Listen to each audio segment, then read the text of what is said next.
Assalamualaikum warahmatullahi wabarakatuh. Selamat siang Mama dan teman-teman semuanya. Pada pertemuan kali ini saya Yelvita Desri Mezona BP 1910861007 akan mempresentasikan materi mengenai menemukan ide cerita.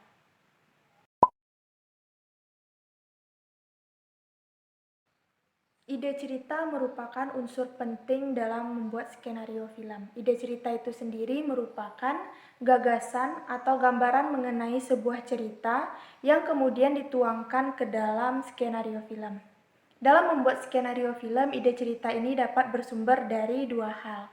Yang pertama adalah ide cerita yang bersumber dari imajinasi, dan yang kedua adalah ide cerita yang bersumber dari peristiwa. Baiklah, pertama saya akan membahas mengenai ide cerita yang bersumber dari imajinasi. Ide cerita yang bersumber dari imajinasi ini sangatlah kaya akan fantasi dan juga ekspresi dari penulis.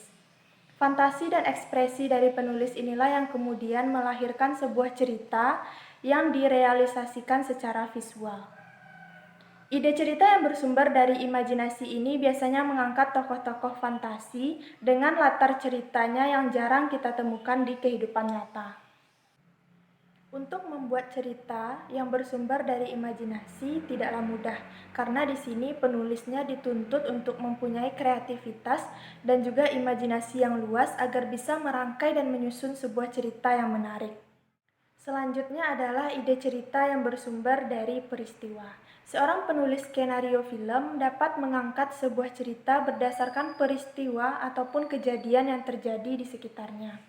Selain itu, pengalaman yang dialami oleh penulis juga dapat menginspirasi seorang penulis skenario film untuk membuat sebuah cerita. Cerita yang bersumber dari peristiwa atau kehidupan sehari-hari biasanya menggambarkan atau menghasilkan karya yang nyata atau lebih masuk akal bagi para penonton. Untuk memperoleh sebuah ide cerita yang bersumber dari peristiwa, seorang penulis dapat mengamati lingkungan sekitarnya ataupun kejadian-kejadian yang dirasa menarik untuk dituangkan ke dalam sebuah cerita. Keuntungan dari cerita yang ditulis berdasarkan peristiwa ini adalah biasanya gambaran ceritanya itu lebih nyata dan juga lebih masuk akal, sehingga masyarakat bisa menerima cerita tersebut karena sesuai dengan apa yang mereka alami atau peristiwa apa yang terjadi baru-baru ini. Baiklah, terima kasih kepada Mama dan teman-teman yang sudah menonton video ini. Sekian pemaparan saya mengenai menemukan ide cerita. Semoga apa yang saya sampaikan dapat dipahami. Sekian, saya tutup. Assalamualaikum warahmatullahi wabarakatuh.